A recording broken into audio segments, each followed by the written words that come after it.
rei do céu, Consolador, Espírito de verdade, tu que estás em toda parte e que preenches tudo, tesouro de bem e doador de vida, vem e permanece em nós, purifica-nos de todas as faltas e salva-nos, tu que és bondade. Ave Maria, Cheia de graça, o Senhor é convosco. Bendita sois vós entre as mulheres, e bendito é o fruto do vosso ventre, Jesus. Santa Maria, Mãe de Deus, rogai por nós, pecadores, agora e na hora da nossa morte. Amém. Queridos irmãos e irmãs da comunidade de vida e da comunidade de aliança, queridos amigos que se juntam a nós por esse tempo mensal de formação a partir do compêndio 2022, que você se lembra, o tema geral é sobre a responsabilidade. Então, esse mês de julho, que fazemos esse encontro, essa gravação a partir da Bélgica, que visitamos com nossos irmãos e irmãs da Bélgica, das duas fraternidades. Então, esse mês de julho concerne o tema da paternidade e maternidade responsáveis. Esse título que é dado e poderia ser também outro mês a responsabilidade na vida consagrada. Bom, não foi assim, não foi previsto desse jeito. Mas, a partir dos elementos da carta de São João Paulo II, a Carta às Famílias, de 1994, foi o Papa João Paulo II que sublinhou esse tema importante da paternidade e da maternidade responsáveis. Dentro da catequese, da teologia do corpo e também dos ensinos de antropologia do Papa João Paulo II, temos esse tema característico que é na Carta às Famílias. Então, podemos pensar também que outros documentos do Papa João Paulo II, como Familiaris Consortio para a vida conjugal e familiar, agora com o Papa Francisco, Amoris et Laetitia, podemos pensar que são os três documentos de base para os casais e as famílias, referência ao magistério recente de nossos papas. Então, vamos ver particularmente essa carta às famílias, mas antes eu quero dizer que o 15 de junho desse ano vem de sair um documento do Dicastério dos Leigos da Família e da Vida, que publicou um documento de uma 100 páginas que se chama Caminhos Catecumenais pela Vida Conjugal. La vida conjugal, diretrizes pastorais pelas igrejas, e essa é um novo catecumenato, diz o Papa Francisco, para falar da preparação ao casamento. É verdade que tinha uma certa lacuna, uma certa carência de não ter elementos básicos para preparar os casamentos. Em comparação com os seminaristas que têm 7 anos de formação no seminário, fazia como um desequilíbrio. Então, eu recomendo de você buscar esse documento. Por enquanto, ele é só em italiano e espanhol, mas eu acho que daqui a pouco será traduzido em todas as línguas. E o Papa Francisco fez o prefácio desse documento, e ele diz no final que esse novo catecumenato para preparar o casamento justamente é para anunciar o evangelho da família às novas gerações. E o Papa diz que ele espera outro documento que sai rapidamente para falar das pastorais, da pastoral concreta, para acompanhar as pessoas divorciadas e casadas de novo. Então, são situações que preocupam muito o Papa Francisco. Então, quando falamos da Carta às Famílias de São João Paulo II, podemos perceber que já são 30 anos atrás. Mas, ao mesmo tempo, vamos ver 7 pontos-chave dessa carta sobre a responsabilidade conjugal, da responsabilidade familiar, dentro dos casais. Que mesmo casais e família em comunidade de vida, cada casal é responsável de sua família. Não é diretamente a comunidade que é responsável de uma família que participa de uma vida comunitária. Não. São os parentes, são o pai e a mãe, são os esposos que são diretamente responsáveis de sua família. E então é importante de bem ler qual é essa responsabilidade da paternidade e maternidade segundo São João Paulo II. O Papa João Paulo II vai dizer a família é uma comunidade de pessoas que é, com certeza, a mais anciã instituição humana. Foi a primeira instituição humana. O casamento é a mais antiga instituição. Você pode encontrar, página 348, no compêndio, essa formação que vamos seguir agora. Depois ele vai dizer a família foi sempre considerada como a expressão primeira e fundamental da natureza social do homem. Depois, número 2 da Carta às Famílias, o mistério divino da encarnação do Verbo está em estreita relação com a família humana. Não apenas com uma, a família de Nazaré, mas de certa forma com cada família. O fato que o Verbo se encarnou numa família humana, com São José, o pai, a Virgem Maria, a mãe, transforma a dimensão da família humana.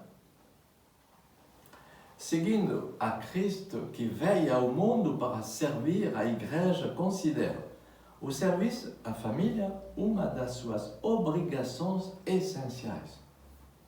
Neste sentido, tanto o homem como a família constituem a via da Igreja. Número 2 da Carta às Famílias. E o Concílio Vaticano II que fala de Igreja Doméstica. Um nome bonito, não é? Para falar de cada família. Cada família é uma pequena igreja doméstica. E por isso que desde a infância dizemos que a consciência moral das crianças deve ser despertada e educada e acompanhada. Desde a pequena infância, é muito importante. E, nesse sentido, a família representa como um santuário da vida, onde a criança pode descobrir os primeiros elementos básicos da formação de sua pessoa, a partir dessa formação da consciência que os pais podem dar à criança. E você pode já perceber a responsabilidade dos pais. E talvez muitos de nós não viveram muito bem essa, e também nossos pais talvez não eram tão conscientes disso. Então, a chave da interpretação dessa realidade da família humana, da paternidade e maternidade responsável, faz parte da imagem e semelhança de Deus. Tudo isso faz parte da imagem e semelhança de Deus. Na página 350, São João Paulo II vai dizer: a paternidade e a maternidade humana, mesmo sendo biologicamente semelhantes às de outros seres da natureza, tem em si mesma, de modo essencial e exclusivo, uma semelhança com Deus. Só a natureza humana tem uma semelhança com Deus. E não, as outras criaturas não. Sobre qual se funda a família, concebida como comunidade de vida humana, como comunidade de pessoas unidas no amor. Comunio Personarum, número 6, da carta às famílias. E depois, número 7, o Papa São João Paulo II vai dizer, citar essa palavra de Efésios, que é uma bela palavra pelas famílias, Efésios 3, 14 e 15, a paternidade de Deus, do qual toda paternidade e maternidade recebe o nome, a fim de que a sua paternidade e maternidade tirem daquela fonte a força de se renovar continuamente no amor. A partir da paternidade divina, o casal pode se regenerar, se renovar, a partir dessa fonte divina que é anunciada na Sagrada Escritura. Primeiro ponto desses 7 que vamos seguir, paternidade e maternidade, uma responsabilidade que se pratica de joelho e que começa de joelho, podemos dizer, página 350. Então, é uma novidade e uma riqueza a partir do ensino do Evangelho, a partir do ensino da Igreja. E temos uma chance extraordinária, uma grande graça de viver em nosso tempo, mesmo se o tempo é duro, como dizemos muitas vezes, mas somos numa vida em Cristo, nós somos do Antigo Testamento, e somos da geração depois de São João Paulo II, Bento XVI, o Papa Francisco. Temos uma riqueza de 2000 anos de cristianismo. Então, é uma novidade, uma riqueza que devemos viver de joelho, para agradecer. E ele vai dizer, o matrimônio sacramental é uma aliança de pessoas no amor. E isso faz a diferença. Um matrimônio sacramental não é como duas pessoas que moram juntos. Faz uma diferença enorme. E o amor pode ser aprofundado e guardado apenas pelo amor, aquele amor que é derramado em nossos corações pelo Espírito Santo que nos foi concedido. Romanos 5:5. Então, certamente que essa paternidade e maternidade são enraizadas na constituição biológica, mas, ao mesmo tempo, ela ultrapassa a constituição biológica, porque a origem do homem, como diz o Papa, não obedece apenas às leis da biologia, mas sim diretamente à vontade criadora de Deus. É por isso que é importante de celebrar o sacramento, para bem marcar que queremos depender dessa união com Deus. E sem sacramento não tem nada que decida e escolha essa formalização de um amor que é recebido de Deus e que é celebrado com Ele no sacramento. Então tem uma diferença enorme entre duas pessoas que moram juntas, que são casadas civilmente ou que não são casadas, e o sacramento do amor. Então, mas os jovens vão dizer, o amor é o amor. Não, mas o amor também é um consentimento, o que vocês vão decidir de fazer desse amor. Se você decide de viver esse amor em Deus, ou decide de viver sozinho, sem implicar a presença de Deus no sacramento. Então, essa origem do homem obedece à dimensão biológica, mas também à vontade criadora de Deus. E essa vontade que se fica a dever à genealogia dos filhos e filhas da família humana. Deus quis o homem desde o princípio. E Deus o quer em cada concepção e nascimento humano. E por vontade de Deus. E qualquer amor humano é bom que seja consagrado a Deus, a fim que Deus tenha a ver com esse amor e também com os filhos que vão nascer desse amor.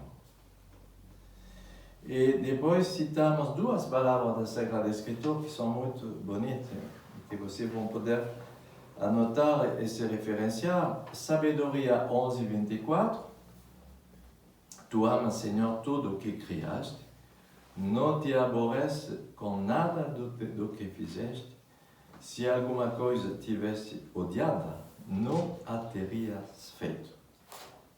Uma palavra de cura, hein? Ninguém não é desejado por Deus Pai. Se teus pais não te desejaram, se você nasceu numa circunstância de sofrimento, Deus queria que tu seja criado. Antes mesmo de te formar no ventre materno, antes. Eu te conheci. Antes que saísse do seio, eu te consagrei.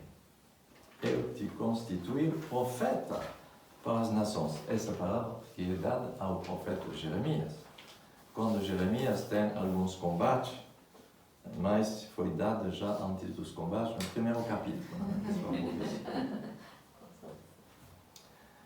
Então, o Papa João Paulo II escreve o número 9 da carta, e vocês depois vão poder descobrir essa carta às famílias. No instante mesmo da concepção, o homem já está ordenado para a eternidade em Deus.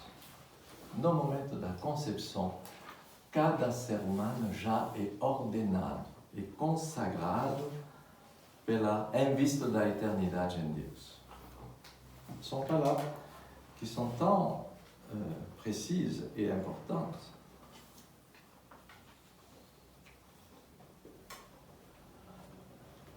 Quanto mais for comum o bem, tanto mais ele será próprio, meu, teu, nosso. Esta é a lógica intrínseca do viver no bem, na verdade e no amor. Se o homem sabe acolher esta lógica e segui-la, a sua existência torna-se verdadeiramente um dom sincero. Número 10 dessa carta. E por isso que é muito importante de bem viver nossa vida conjugal e familiar com Deus. E justamente por aqueles que têm medo de se engajar, de dizer, mas você vai partilhar o que você tem, o que você recebeu, mas ele vai te pertencer. Em lugar de pensar, meu bem, minhas coisas, ele tem medo de oferecer a Deus, de abrir a Deus. Pelo contrário, mais você oferece o que você tem, mais ele é bonificado no plano pessoal, particular. Segundo ponto, o homem não pode encontrar-se plenamente a não ser no dom desinteressado de si mesmo. Essa palavra do Concílio Vaticano II também é citada pelo Papa na sua carta às famílias. O dom desinteressado, desligado de si mesmo, desinteressado de si mesmo. Mas a pessoa é amarrada a seus bens, mas ela quer defender seus bens, mesmo se são naturais, mesmo se são legítimos, se são sua família, seu bem-estar, seu conforto, mas ela vive de uma maneira interessada e não gratuita, mas ela se torna infeliz. Nós sabemos isso em comunidade, mas deixamos e nos tornamos livres em relação com os bens afetivos e os bens materiais, mas somos disponíveis para a missão. Somos mais livres em vista da missão. Amar significa dar e receber aquilo que não se pode comprar nem vender, mas apenas livre e reciprocamente oferecer. Número 11 da carta às famílias. Por isso, a família permanece uma instituição social que não se pode nem deve substituir, é o santuário da vida. A consciência daquele dom sincero de si, pelo qual o homem encontra-se a si mesmo, deve ser solidamente renovada. A consciência desse dom de si deve ser renovada e constantemente garantida de frente às muitas oposições que a Igreja encontra por parte dos fatores de uma falsa civilização do progresso. Alguma geração, temos coisas que são pensamentos contrários, que vão dizer, mas você vai dar importância à religião, a Deus na tua vida, mas você não será livre. Se você se deixa convencer com isso, é bom de reler os ensinos da Igreja, o magistério do Papa.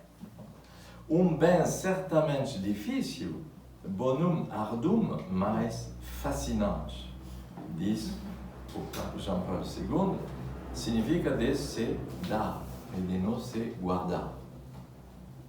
Terceira chave, a paternidade e a maternidade responsável. O casamento implica uma responsabilidade em relação ao bem comum dos cônjuges e, em primeiro lugar, em relação ao bem da família. O valor da pessoa e, sobretudo, em relação com sua dignidade. Isso é um ponto muito importante. O Papa João Paulo II vai recordar as duas dimensões essenciais da união conjugal, a união do casal e a procriação. Paternidade e maternidade responsável refere-se diretamente ao momento em que o homem e a mulher unidos-se numa só carne. Quando tem essa união conjugal é o momento de uma paternidade e maternidade responsável que deve ser vivida.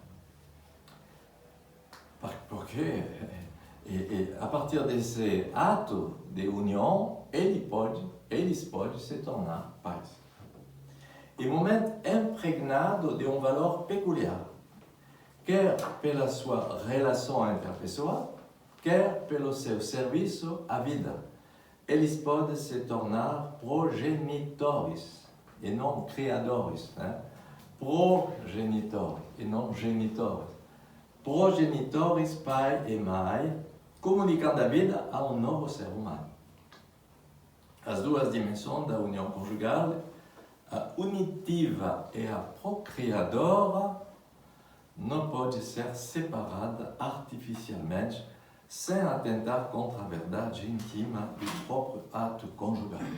E por isso que um outro documento da Igreja, Donum Vitae, se chama, esse outro documento de 1984, diz que a Igreja não pode valorizar e acolher como legítima as fecundações in vitro, esse tipo de coisas, que são feitas tecnicamente para ter um filho, mas que não são feitas a partir de um ato de união conjugal. É um ato de amor. É uma coisa difícil, mas ao mesmo tempo podemos entender por quê, teologicamente. No momento do ato conjugal, o homem e a mulher são chamados a confirmar de modo responsável o dom recíproco que de si fizeram na aliança matrimonial. Or, a lógica do dom ao outro, na totalidade de si mesmo, comporta a potencial abertura à procriação. O matrimônio é chamado assim a realizar-se ainda mais plenamente como família. Cartas Família, número 12.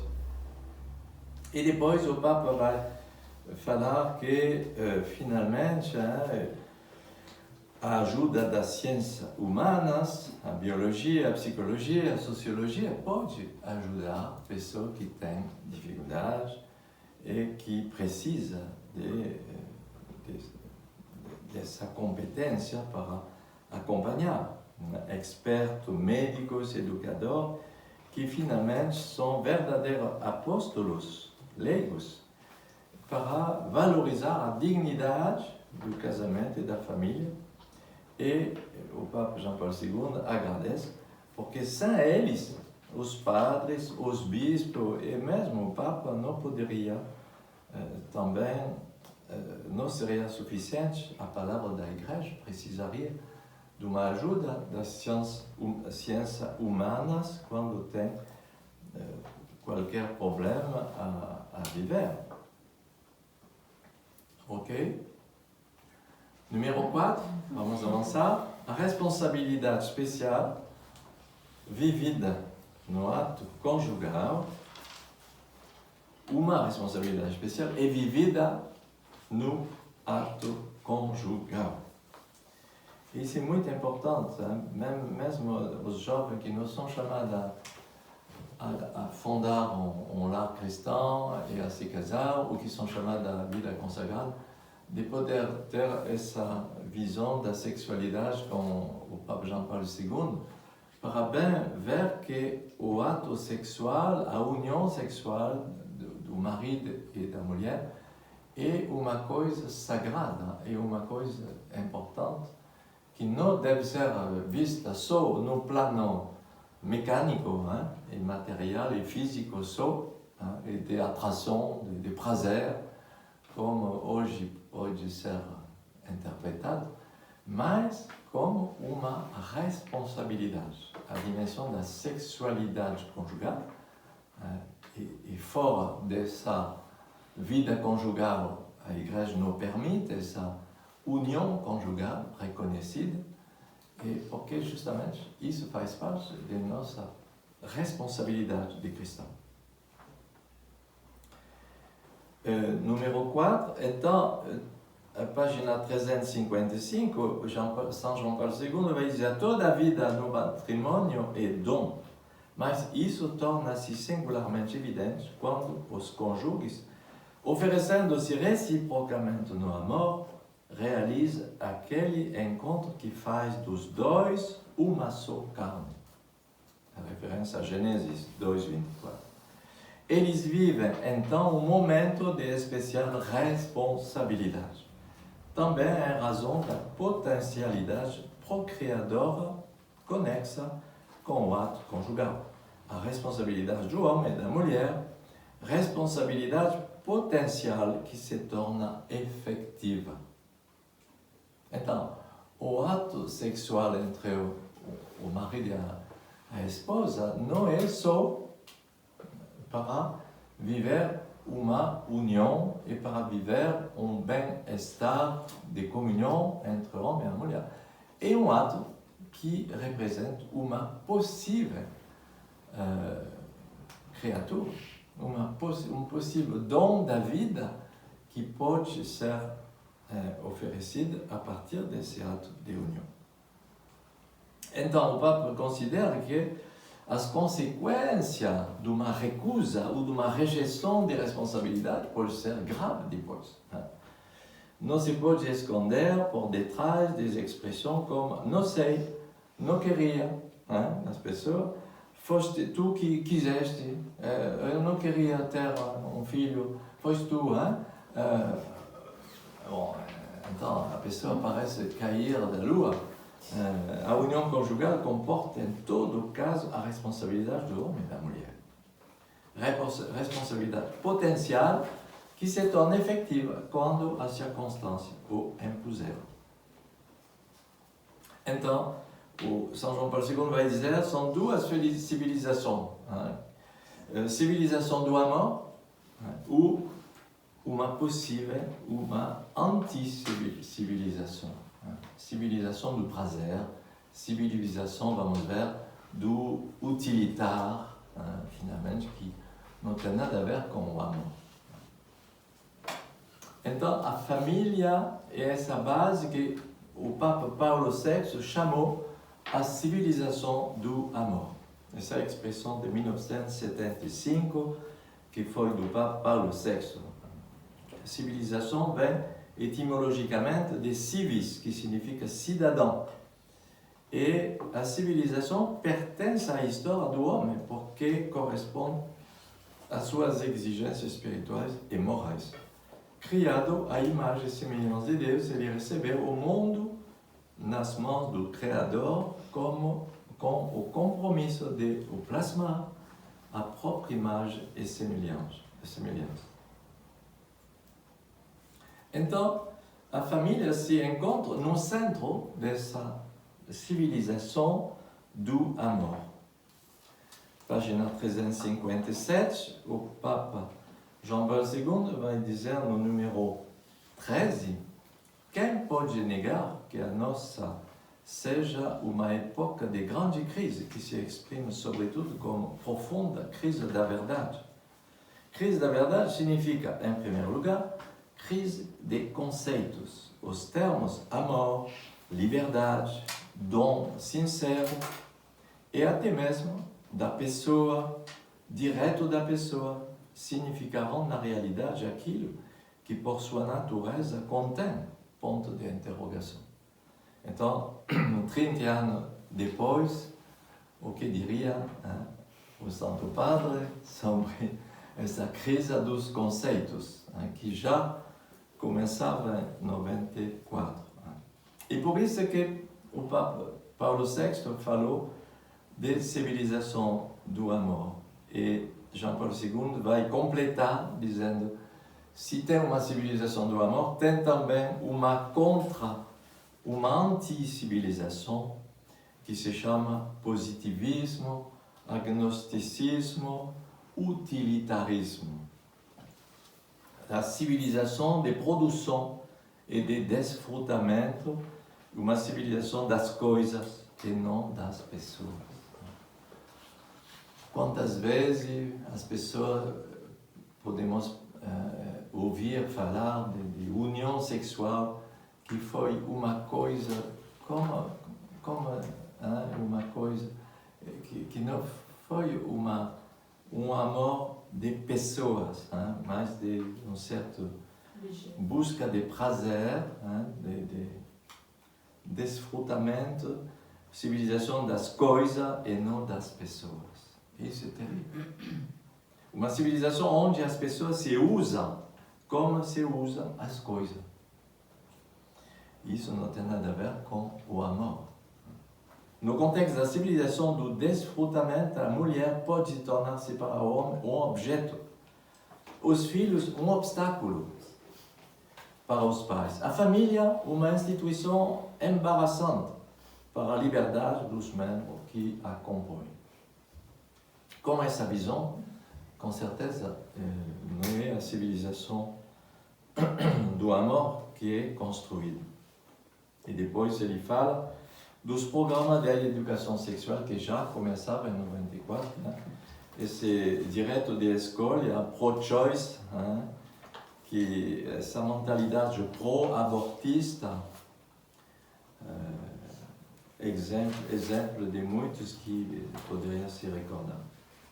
E depois ele fala também da dimensão do sexo seguro para não ter filhos, propagando na civilização técnica, que não tem nada a ver com essa civilização do amor. E então, ele vai dizer um amor não belo, um amor não belo. Essa expressão é terrível.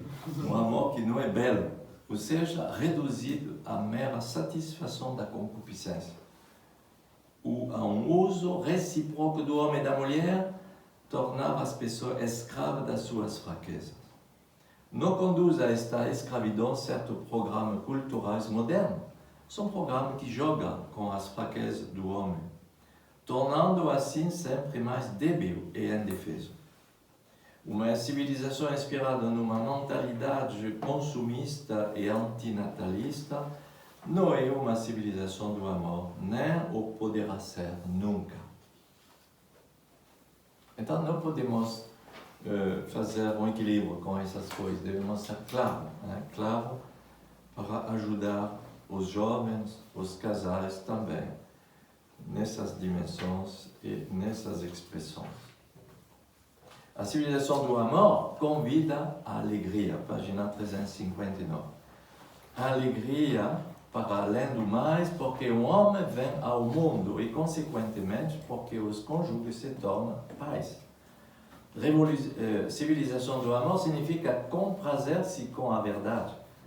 Se a família é tão importante para a civilização do amor, isto fica-se a dever a especial proximidade e intensidade dos laços que nela se instauram entre as pessoas e as gerações. Mesmo se ela continua vulnerável e pode facilmente sucumbir aos perigos que enfraquecem ou até destroem a sua união e estabilidade, ela permanece vulnerável. Essa família cristã em Deus. Mas é importante de participar desse dom, dessa alegria, segundo a vontade de Deus. Sim, o número 5, o amor é exigente. São Paulo fala na primeira carta aos Coríntios, capítulo 13, no hino da caridade, o amor é paciente, prestativo e suporta tudo. Como dizia a gráfica onde fazíamos nossos programas na França, né? O amor, ele escrevia, o amor espera tudo, crê tudo, suporta tudo. E a gráfica anotou, supõe tudo. Eu dizia, não é isso não que foi escrito pelo apóstolo Paulo, supõe tudo. O operário lá foi distraído. O amor é exigente. E o Papa João Paulo II vai dizer, e em primeiro lugar, falamos de São Tomás de Aquino, que diz que a natureza do amor quer se comunicar, de se difundir, e se irradiar. De fato, o bem, pela sua natureza, tende a difundir-se, como diz São Tomás de Aquino. E o Papa João Paulo II vai dizer, na carta número 14, o amor é verdadeiro quando cria o bem das pessoas e das comunidades. Um amor verdadeiro faz crescer as pessoas e as comunidades. E isso é o teste. Faz crescer a pessoa, faz crescer a vocação de cada um, faz crescer uma comunidade de irmãos. Então, é o sinal que é o amor verdadeiro. Somente quem, em nome do amor, sabe ser exigente consigo próprio, pode também exigir o amor dos outros, porque o amor é exigente. E em todas as situações humanas, ainda mais o é para quem se abre ao Evangelho. Não é isso que Cristo proclama no seu mandamento. É preciso que os homens de hoje descubram este amor exigente, porque nele está o alicerce verdadeiramente firme da família. Um alicerce que é capaz de tudo suportar. Nele atua a poderosa força de Cristo, Redentor do homem e Salvador do mundo. Então, precisa de saber onde colocamos nossa fé, nossa confiança, para entrar nessa responsabilidade conjugal e familiar. Número 6.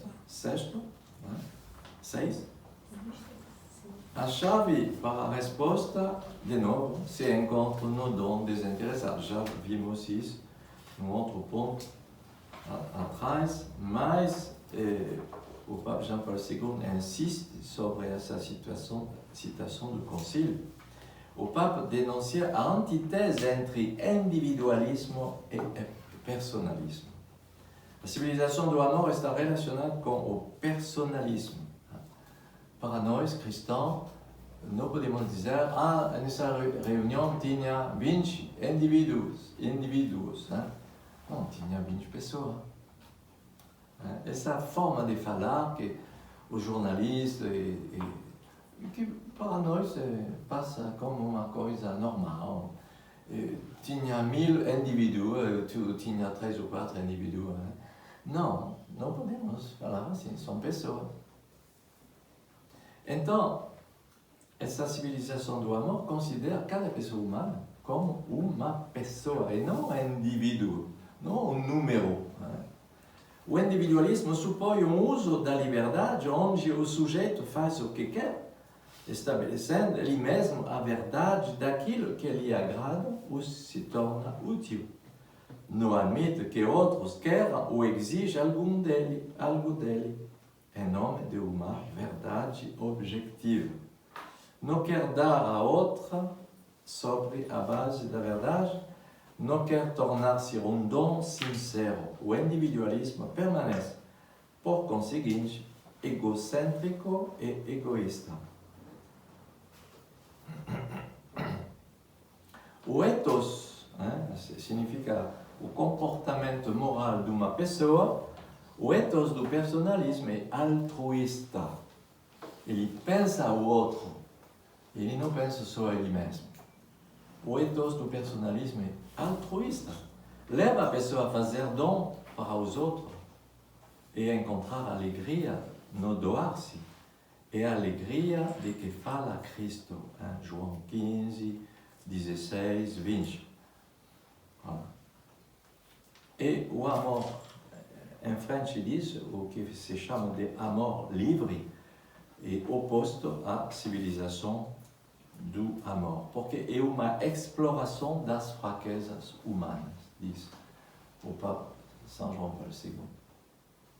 Então, todo esse ensinamento do Papa João Paulo II nos ajuda a bem recentrar nossa concepção, que muitas vezes é roubada pelas ideias do mundo. O mundo individualista, o mundo da concupiscência, do prazer, do utilitarismo, vem nos desviar e roubar. E finalmente, nossos pensamentos, nossa sensibilidade são influenciados. Então é importante de voltar nessas bases da vida conjugal e familiar cristã, nessa responsabilidade. O último ponto, no ponto número 7, utilitarismo, a liberdade e a busca da felicidade sem responsabilidade. O Papa considera a situação das pessoas que se colocam fora e mesmo em oposição aos requisitos objetivos do verdadeiro bem, na busca de uma felicidade utilitária, baseada no prazer, na busca contínua da felicidade máxima da pessoa, de uma maneira egoísta, concupiscência, prazer, utilitarismo, todas essas coisas que nos centram sobre o eu. Então imagine, 2 jovens que dizem que eles se amam, mas finalmente cada um busca o seu prazer. E isso que é o principal por cada um. O que vai dar isso como amor conjugal no futuro? Como isso vai avançar? Mesmo se eles declaram que eles se amam, se é baseado para uma busca de prazer egoísta, não vai fazer muito tempo.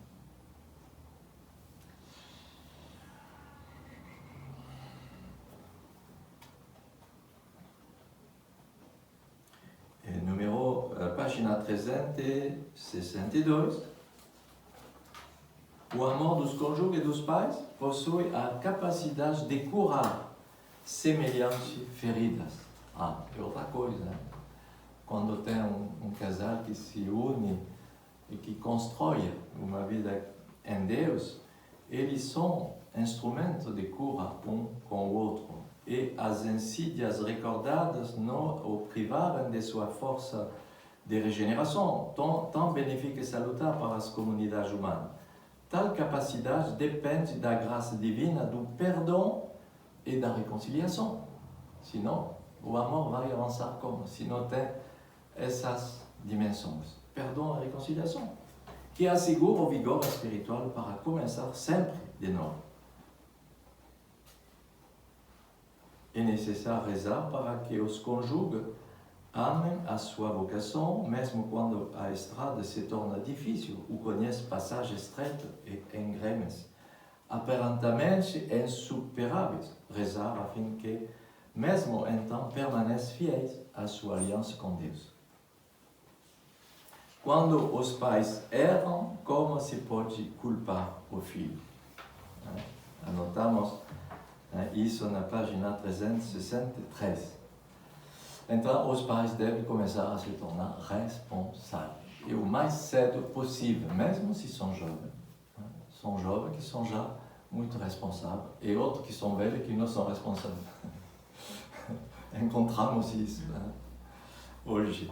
E a última citação que falamos na página 363, a família é a via da igreja. Nesta carta, diz João Paulo II, desejamos professar e anunciar juntos esta via, que, através da vida conjugal e familiar, conduz ao reino dos céus.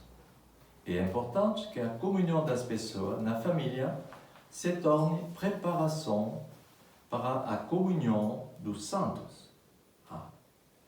Comunhão das pessoas, como nós vivemos em comunidade. O que trabalhamos cada dia em comunidade? A comunhão das pessoas. A fim de nos tornar comunhão de santos.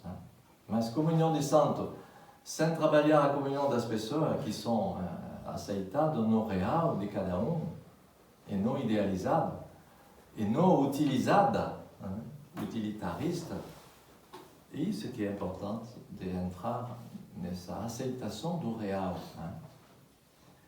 Se torna preparação com a comunhão do santo. Eis porque a igreja confessa e anuncia o amor que todo suporta, vendo nele, com São Paulo, a virtude maior. O apóstolo não coloca limite a ninguém. Amar é vocação de todos, também dos esposos e das famílias. Na igreja, de fato, todos são igualmente chamados à perfeição da santidade.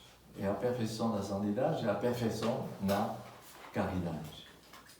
Então, que as vocações consagradas nos ajudam também a viver essas exigências do amor verdadeiro, porque as vocações uns com as outras se completam e se ajudam. Por exemplo, Santa Madre Teresa de Calcutá, quando ela pronunciou essas palavras no congresso do ONU, não me lembro do ano, mas eu me lembro dessas palavras, ela dizia: se eu venho a saber que uma mulher não quer guardar seu filho e que ela deseja abortar, eu vou fazer todos os esforços para convencer de me oferecer essa criança. Não recusar a criança, mas de oferecer a ela. Eu amarei olhando nele o sinal do amor de Deus. Não é de recusar a vida, mas de encontrar pessoas que vão ajudar a amar essa criança como um dom de Deus, mas por isso alguns e vários casais e famílias precisam das outras vocações, celibatários e consagrados e padres na Igreja de Deus para viver bem sua vocação matrimonial e familiar. Então, que Nosso Senhor nos ajude e nos abençoe nessa comunhão dos carismas, nessa comunhão dos estados de vida, onde tem, em qualquer lugar, responsabilidade, que seja na vida consagrada como na vida matrimonial. Amém? Amém. Ave Maria, Cheia de graça, o Senhor é convosco. Bendita sois vós entre as mulheres, e bendito é o fruto de vosso ventre, Jesus.